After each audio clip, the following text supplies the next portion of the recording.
백제를 세운 온조.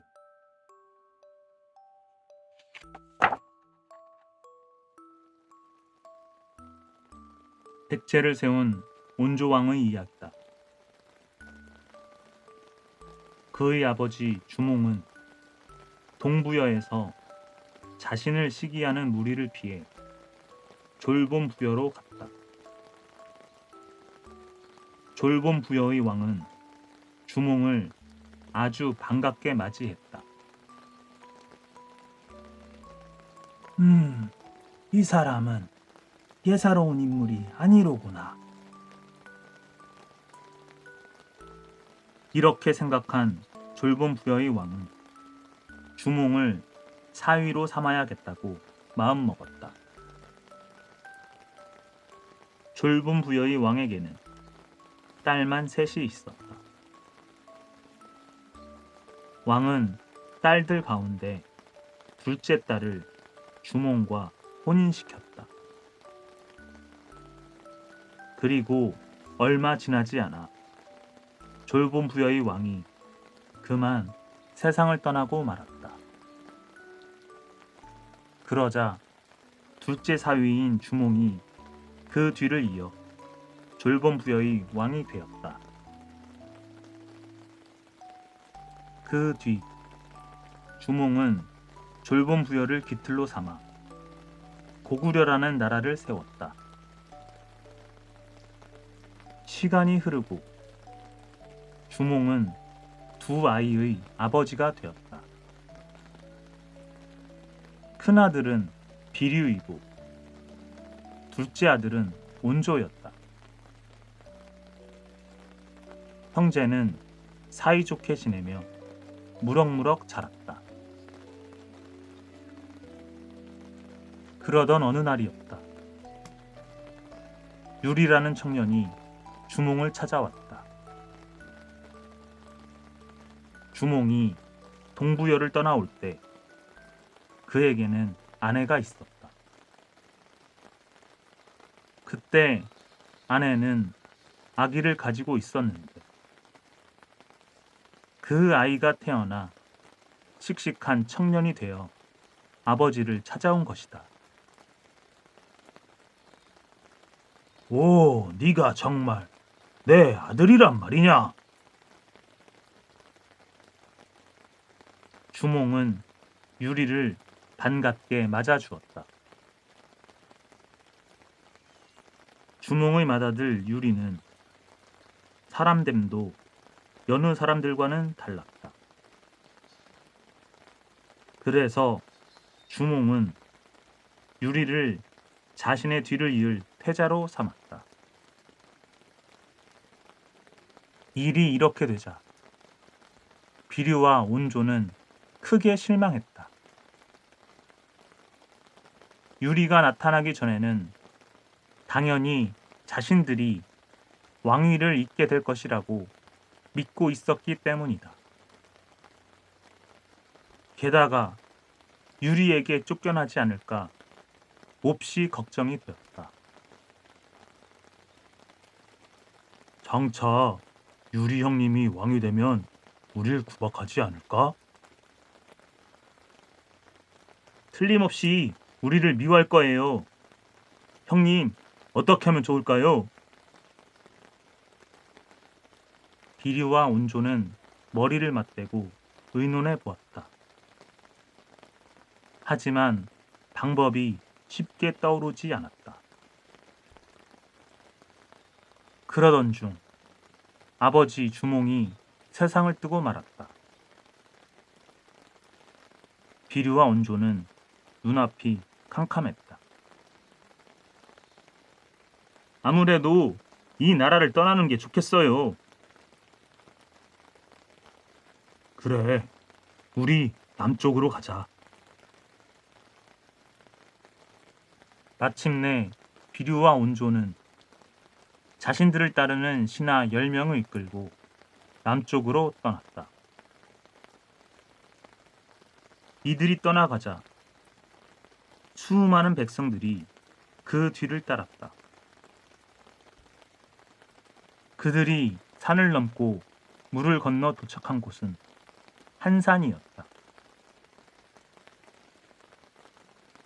높은 곳으로 올라가서 어디 살만한 땅이 있는지 찾아봅시다.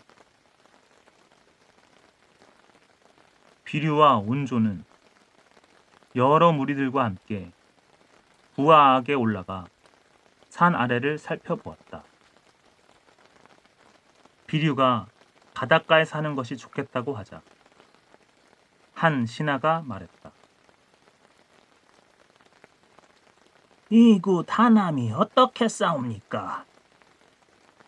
북쪽으로는 큰 강이 흐르고 동쪽으로는 높은 산이 바람을 막아주니 살기에는 더없이 좋을 듯하옵니다.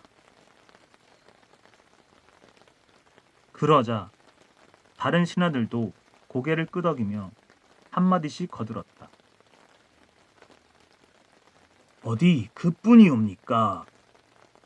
서쪽은 큰 바다로 막혀 있고 남쪽에는 기름진 땅이 펼쳐져 있으니 농사 짓기에도 좋을 듯하옵니다. 맞사옵니다. 이곳이야말로 하늘이 내린 좋은 땅이옵니다. 그러니 이곳에 도읍을 세우는 것이 마땅한 줄 아옵니다. 하지만 비류는 마음이 썩 내키지 않았다. 계속 바닷가가 좋겠다는 생각뿐이었다. 온조야, 내 생각에는 여기보다 바닷가가 좋을 것 같구나.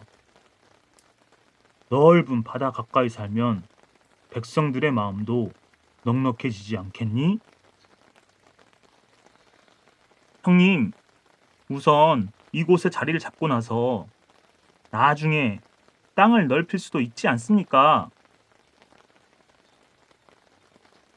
그러나 비류는 온조와 신하들의 말을 듣지 않았다.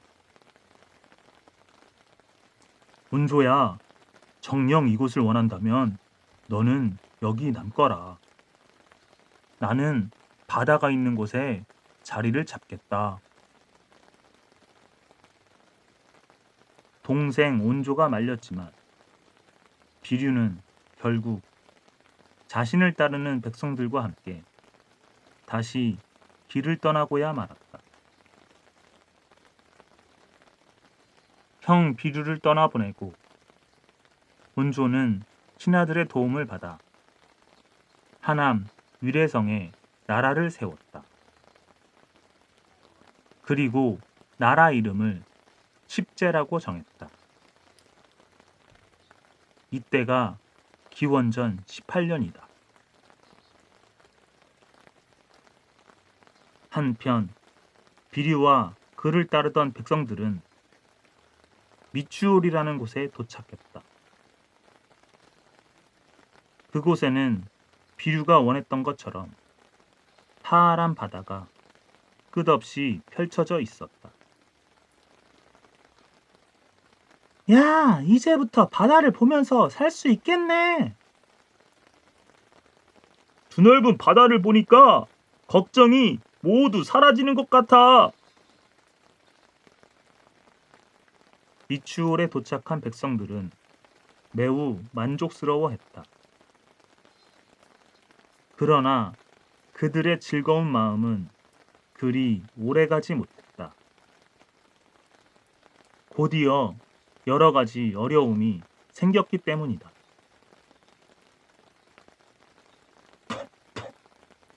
물이 너무 짜서 도저히 먹을 수가 없어. 물을 마셔도 계속 목이 타는 걸.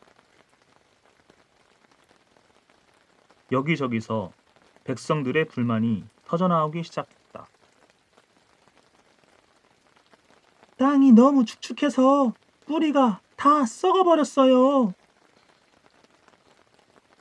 이런 땅에서는 싹도 제대로 트지 않겠군.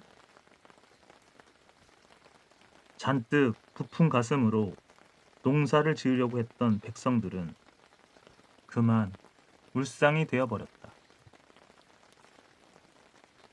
비류는 깊은 고민에 빠졌다. 일을 어쩌면 좋은가?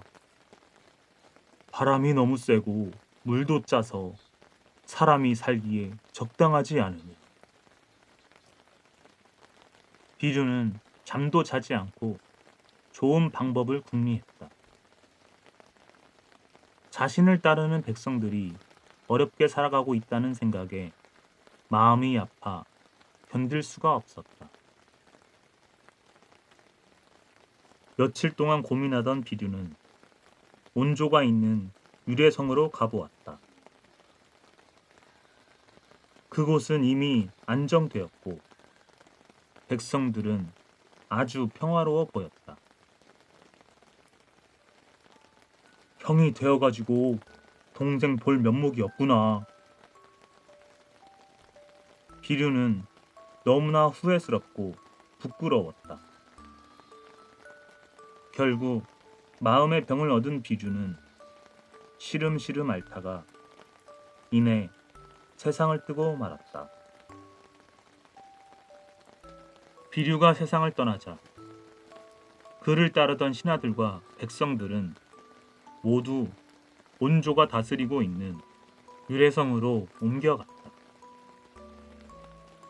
그리고 그곳에서 농사를 지으며 살았다. 얼마 뒤 온조는 나라 이름을 백제로 고쳤다. 백제라는 말은 온조가 처음 유래성으로 올 때 백성들이 기꺼이 따랐다는 뜻이었다. 또한 왕실과 왕족들이 고구려와 부여에서 같이 났기 때문에 성씨를 부여로 정했다. 백제의 시조가 된 온조왕은 덕과 지혜로 나라의 힘을 차근차근 키워나갔다. 성을 튼튼히 쌓아 외적의 침입을 막고 때로는 이웃나라를 공격해 영토를 넓히기도 했다. 그런가 하면 제단을 쌓아 하늘과 땅에 제사를 지내며 풍년이 들기를 기원하고 백성들을 힘들게 하는 일들은 모두 없애도록 했다. 이처럼 평화롭게 나라를 다스리던 온조왕은 왕위에 오른 지 46년이 되는 해에 조용히 눈을 감았다.